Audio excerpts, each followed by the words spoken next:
Selamat pagi 16 Mei 2023. Bentar lagi 2024, artinya apa? Artinya pesta demokrasi.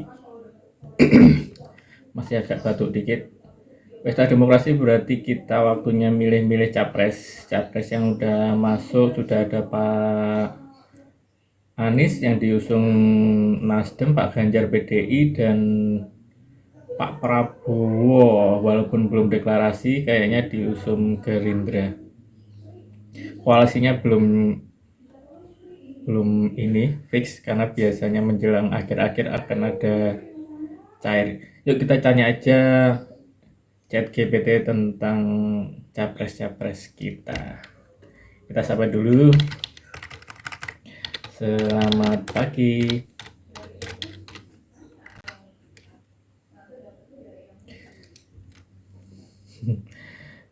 Yuk, selamat pagi. Ada yang bisa dibantu hari ini?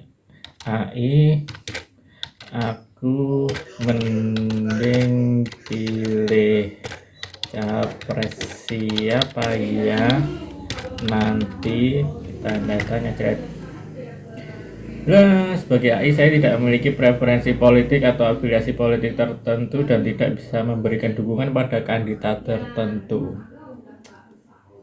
Oke, jadi dia masih jaga jarak ya. Kita coba kasih pertanyaan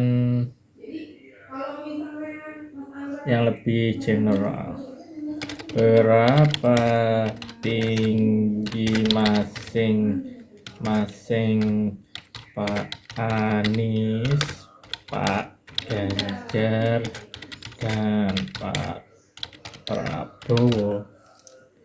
Tinggi badan maksudnya. Oke, tanya. Menurut informasi yang saya temukan berikut adalah tinggi badan dari tokoh-tokoh tersebut. Pak Anies 177, Pak Ganjar 170, Pak Prabowo 185. Bentar, aku agak nge-freeze ya. Anies Baswedan 177, Ganjar Pranowo 170, berarti lebih pendek 7 cm. Pak Prabowo Subianto 185 cm. Oke, sebentar saya bayangkan di benak dulu, kayaknya nggak masuk akal, tapi nggak apa-apa. Namun perlu diingat informasi ini dapat berubah atau tidak akurat.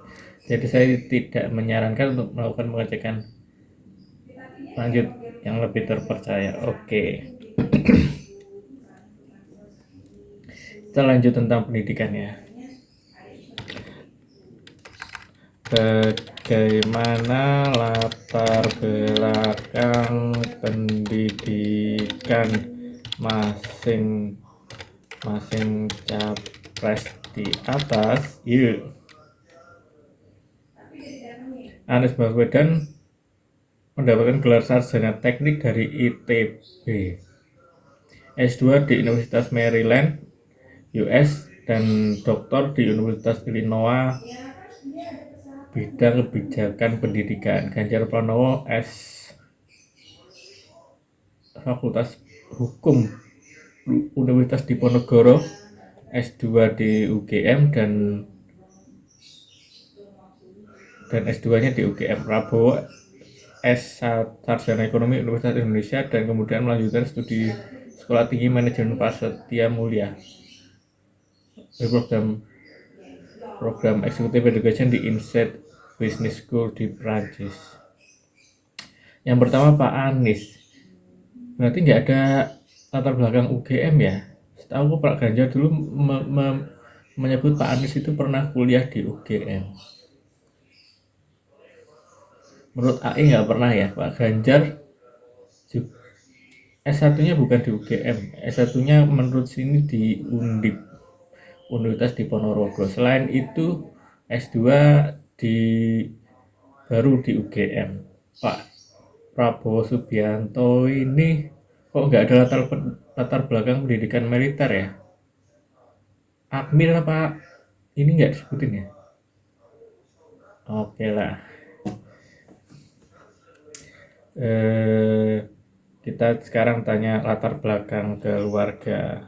AI, ceritakan latar belakang keluarga masing capres di atas. Wah, mikirnya lama ini, kayaknya susah ya. Ayo, cowok. Ayo, AI. Maaf, sebagai AI saya tidak memiliki akses ke informasi pribadi atau rincian tentang keluarga kandidat tertentu. Ya, saya dirancang. Ini kalau mod kenapa? Jangan-jangan dihack tukang bakso ini. Berikan dan objektif dan kok ada dan lagi dan tidak mengumpulkan atau menyimpan informasi yang bersifat pribadi atau ringan rahasia. Namun Anda dapat mencari informasi yang lebih rinci tentang latar belakang keluarga masing-masing calon presiden dari sumber-sumber terpercaya seperti biografi resmi atau artikel. Makasih, mungkin harus dikasih makasih biar agak tegas ya. Sama-sama. Oke, sekarang kalau tanya latar belakang keluarga dia kayaknya nggak ada informasi yang banyak. Tanya apa lagi ya yang lebih enteng-enteng.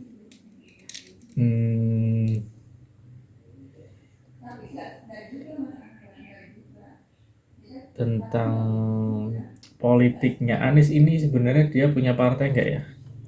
Cerita apakah Anies Baswedan terafiliasi Islam terafiliasi Islam bukannya terafiliasi partai politik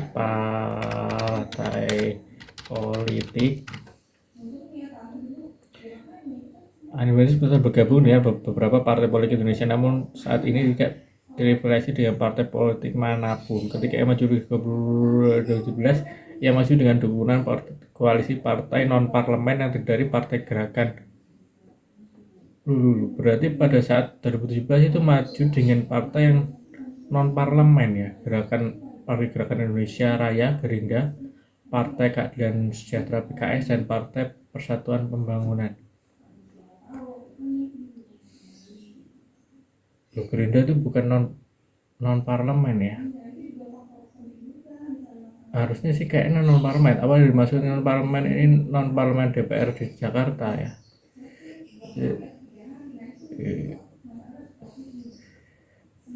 Anies Baswedan saat ini menjabat sebagai Gubernur Provinsi DKI dan berfokus pada kepemimpinan dulu oleh partai politik manapun. Sebenarnya sekarang udah lengser sih dari Gubernur Jakarta. Tanya tentang Ganjar. Apakah Ganjar pernah di partai lain selain PDIP? Tanya. Ganjar Pranowo merupakan kader belum menjadi kader sempat kader dulu. Ganjar Pranowo sempat tercatat sebagai anggota PKS pada tahun 2004, namun kemudian 2005 ia bergabung dengan PDIP dan aktif di partai tersebut hingga sekarang. Pernah di PKS nih ada Pak Ganjar. Jadi kalau melihat latar belakang itu harusnya dia mendukung Pak Anies dong ya Pak, karena PKS mendukung Pak Anies bersama dengan Nasdem dan Demokrat. Sebagai informasi tambahan, Ganjar Pranowo saat ini menjabat sebagai Gubernur Provinsi Jawa Tengah. Ya benar, karena masih ini ya, masih aktif sebagai gubernur, belum lengser. 2018 dapat dukungan dari PDIP. Oke, oke. Sekarang Pak Prabowo. Apa Pak Prabowo pernah di partai lain selain Gerindra? Kita tanya chat. Oh, sebenarnya Golkar pernah menjadi anggota partai Golkar. Oh, ternyata Prabowo pernah menjadi bagian dari partai Golkar pada tahun 98. Kemudian pada selanjutnya pindah ke PDI. Tapi dia tidak mention PDIP ya, Demokrasi Indonesia. 99 kemudian bergabung dengan Partai Demokrasi Indonesia dan berikan sayap Partai Gerakan Indonesia PGI untuk memenangkan pemilu 19. Partai Persatuan Pembangunan pernah menjadi juga pada tahun 2014 akhirnya mendirikan Partai Gerakan Indonesia Raya. Jadi pernah ke Golkar, PDI, P3 dan akhirnya yang sekarang kita tahu semua di Gerindra. Oke, menarik, menarik. Ternyata memang orang-orang ini pindah-pindah partai ya. Pindah-pindah itu bukan negatif ya. Itu berarti lincah. Yuk, oke, pertanyaan yang menarik antara yang beredar di media sosial ya. Manakah capres-capres di atas yang paling hafal Al-Quran? Hahaha. Seperti yang kita tebak, saya tidak memiliki informasi mengenai hafalan Al-Quran masing-masing capres yang Anda sebutkan. Namun sebagai informasi, beberapa calon Indonesia di Indonesia telah dikenal karena keaktifannya dalam kegiatan keagamaan dan pengamalan agama termasuk hafalan Al-Quran. Namun hal ini tidak menjadi indikator kualifikasi dalam pemilihan presiden. Oke, whatever you say, sebagai seorang AI saya tidak bisa memberikan penilaian subjektif atau dukungan terhadap calon tertentu. Saya dirancang untuk memberikan informasi dan tidak memihak. Oke, karena itu adalah masih agak subjektif ya. Kita tanya yang agak faktual. Manakah capres-capres di atas yang pernah menjadi imam sholat?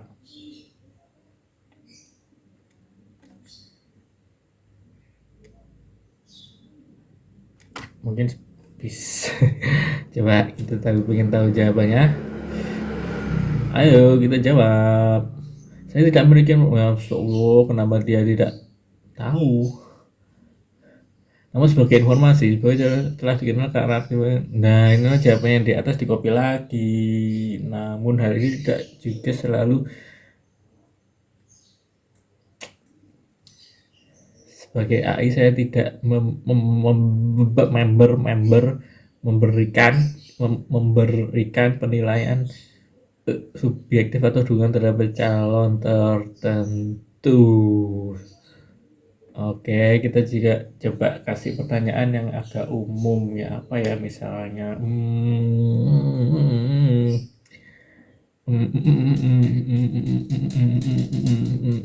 apa ya?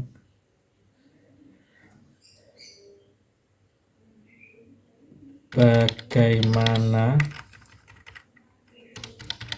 latar belakang agama masing-masing calon di atas? Berikut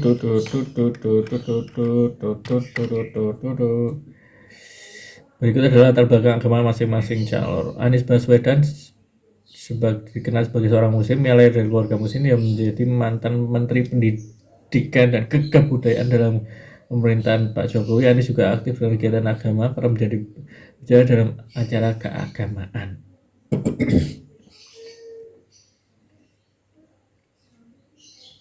Ganjar juga merupakan muslim, ia lahir dari keluarga muslim dan saat ini menjadi gubernur Jawa Tengah dan telah terpilih pada Pilkada 2018 setelah dapat dukungan dari PDIP. Prabowo Subianto juga dikenal sebagai seorang muslim, ia lahir dari keluarga muslim dan aktif dari kegiatan Prabowo merupakan mantan di Janjan Kopassus dan juga menjabat sebagai Menteri Pertahanan dalam pemerintahan Presiden Jokowi.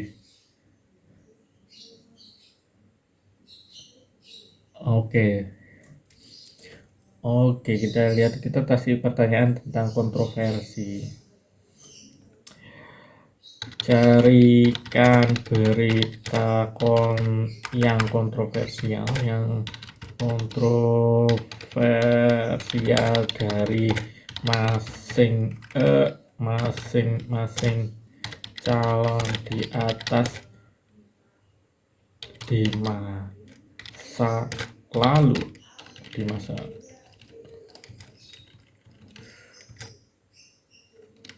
Oke. Berikut ini ada beberapa berita kontroversial yang melibatkan masing-masing calon. Anies Baswedan 2017 pernah menjadi kontroversi setelah dianggap memanipulasi isu agama dalam kampanye saya bertarung pilkada saat itu. Saat Anies bersama pasangannya Sandiaga Uno.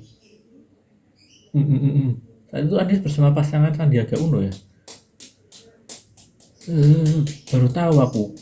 Dan agak lupa soalnya disorot karena menggunakan isu agama dan setelah mendapat dukungan saya itu. Anies juga menjadi kontroversial karena kebijakan menghentikan proyek reklamasi Teluk Jakarta yang berdampak pada banyak pihak termasuk investor dan pengembang.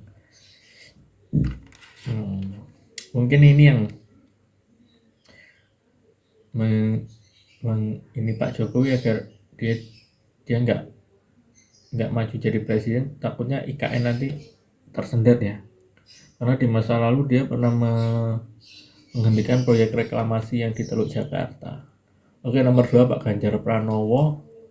Kontroversial setelah diduga melanggar protokol kesehatan COVID-19 dengan menghadiri pesta pernikahan.